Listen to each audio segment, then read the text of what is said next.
इस महोत्सव में हम सबको अपनी वाणी से प्रेरणा देने वाली राजयोगिनी तपस्विनी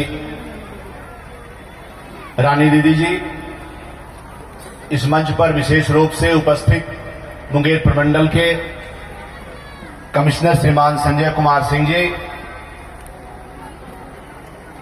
बेगूसराय नगर निगम की सम्मानित महापौर श्रीमती पिंकी देवी जी, उप महापौर अनीता राय जी, पूर्व महापौर श्रीमान संजय जी, पूर्व महापौर आलोक कुमार अग्रवाल जी,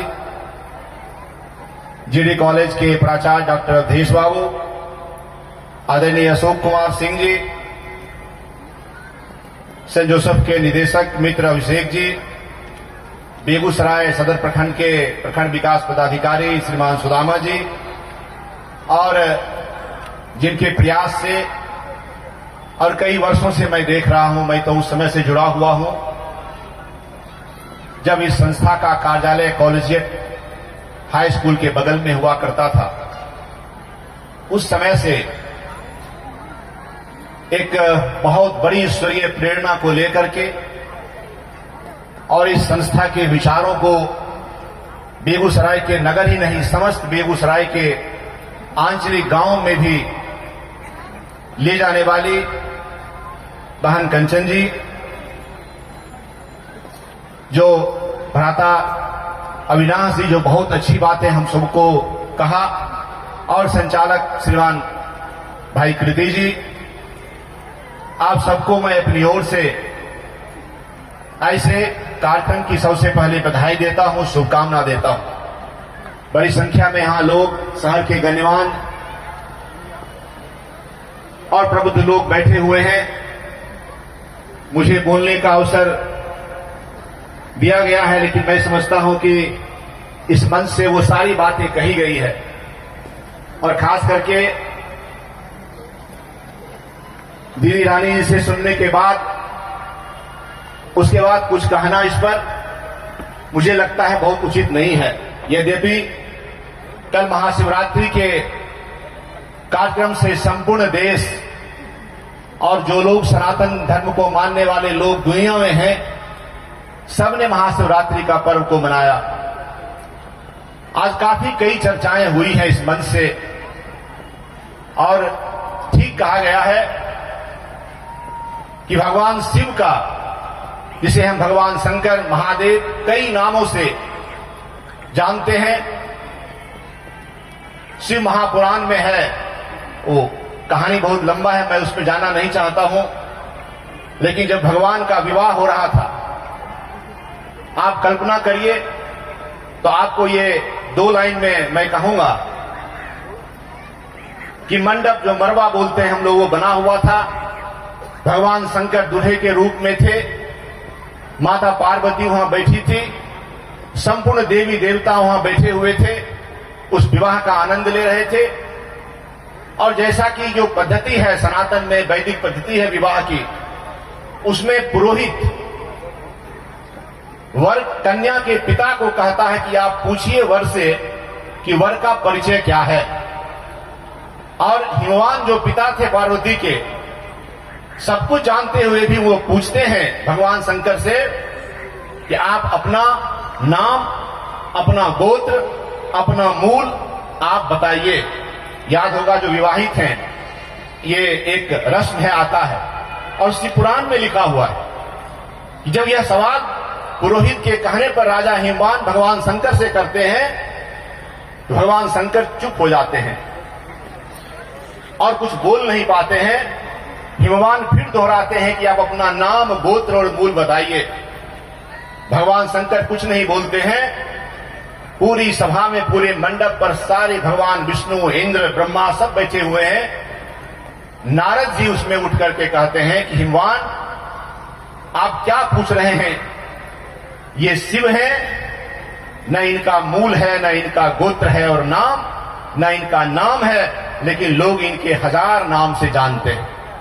ये वही शिव हैं जिनका न रूप है न रंग है, लेकिन लोग इनको सभी रूपों में मानते हैं, पूजते हैं। और यही वो शिव हैं जो एक कीट पतंग से लेकर के और ब्रह्मा तक के प्रतिपालक हैं, और जितने भी जीव हैं सबों में शिव स्वयं स्थापित है। और यही मैं समझता हूं आज इस मंच से संदेश है कि हम सभी शिव बनकर, शंकर बनकर, शिवो हम कि मैं ही शिव हूं और शिव का अंश हूं। दीदी देख रही, इस बात को मान करके अगर आप अपने जीवन को जीने को चलेंगे तो मैं समझता हूं। और भगवान शंकर जब समुद्र मंथन हुआ तो अमृत को लेकर के देवताओं में भी और राक्षसों में झगड़ा हुआ। देवताओं में भी प्रतिस्पर्धा थी कि कौन अमृत कितना अपने हिस्से में लेगा। लेकिन विष जब निकला तो भगवान शंकर ने कहा कि यह विष अगर इसका हटाया इसको नहीं गया तो निश्चित तौर पर पूरी सृष्टि समाप्त हो जाएगी इसके प्रभाव से। और यह विष जब तय हुआ कि यह विष कौन धारण करेगा, भगवान शंकर ने, शिव ने कहा कि यह विष मैं धारण करूंगा। आज भी परिवार के अंदर, आप यहां सभी पारिवारिक लोग बैठे हुए हैं, आज भी परिवार के अंदर जो सहन करता है, जो विष पी लेता है, आगे चलकर लोग उसी का सम्मान समाज में करते हैं, परिवार में करते हैं। और यह संदेश भगवान शिव का है। जब मां काली रौद्र रूप में राक्षसों का संहार करते करते जब बढ़ रही थी, मां काली का मतलब जब स्त्री जब वह रौद्र रूप में आ जाती है, भगवान शिव ने एक संदेश दिया। आप देखे होंगे काली जी की मूर्ति जहां भी तो काली अपने रौद्र रूप में है और भगवान शिव लेटे हुए हैं और एक पैर काली का भगवान शिव के छाती पर है। और जैसे ही पैर गया मां काली का जीव निकलता है और अफसोस करती है। यह भी परिवार को एक बड़ा संदेश देने वाला है कि घर की महिलाएं अगर उस रूप में आ जाएं तो घर के पुरुष को पूरे विनयवत होकर के झुक जाना चाहिए उसके सम्मान में। तो महिला निश्चित अफसोस करती है, स्त्री अफसोस करती है। एक समाज को संदेश देने वाले ऐसे कई प्रकरण हैं। मुझे उतना ज्ञान नहीं है इस पर बोलने का, मैंने धृष्टता किया है, समय लिया है इस पर बोल करके। लेकिन इन चीजों को आज मुझे लगता है कि कई वर्षों से पूरे देश नहीं दुनिया में प्रजापिता ब्रह्मा कुमारी ईश्वरीय विश्वविद्यालय, और इसकी खासियत यह है कि मैं तो माउंट आबू भी गया, कि महिलाएं इस संस्था का संचालन समाज के उन विषयों को लेकर के, समाज के सभी सरोकारों को लेकर के, जिसमें अविनाश भाई ने कहा कि एक समर्थ और मजबूत भारत के निर्माण के लिए, बहन कंचन जी कह रही थी, एक प्रोजेक्ट की बात की कि आध्यात्मिक आधार पर जो हमारे भारत का सांस्कृतिक अवधारणा है, उसके आधार पर भारत को कैसे दुनिया के सामने मजबूत राष्ट्र के रूप में खड़ा किया जाए।